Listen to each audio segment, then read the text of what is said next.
عايزه اكل، جعان، عايزه اكل بيتزا، بحبها. البيتزا تقريبا ب150.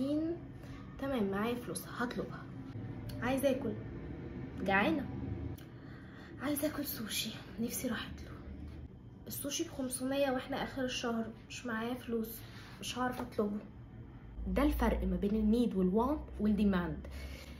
النيد ما بيتغيرش، كلنا كبني ادم عندنا نفس النيد، جعانين، عطشانين، عايزين نحس بامان، عايزين نحس بمكانة اجتماعية الى اخره. لكن الوانت والديماند بينا متفاوت يكاد يكون بنسب كبيرة قوي، بيختلف على حسب ثقافتنا، على حسب عاداتنا، على حسب الجيندر بتاعنا والايدج والانكام وحاجات تانية كتير. ففي مثلا ناس بتفضل في الاكل البيتزا، وناس بتفضل في الاكل السوشي، وناس بتحب الاتنين. النيد هو الجوع، النيد عندنا محتاجين ان احنا نشبعه. انما الوانت هو نوع الطعام اللي انت عايز تاكله، نوع الطعام اللي انت بتحبه وعايزه.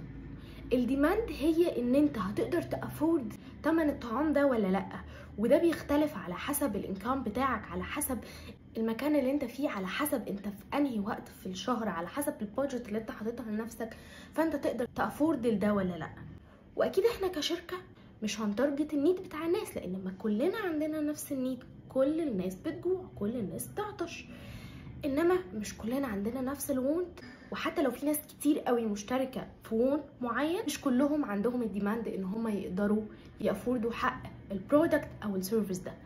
فانت كشركه بتارجت الناس اللي عندها وون، والعميل بتاعك هو العميل اللي يقدر يافورد ده اللي عنده الديماند. واضحه كده؟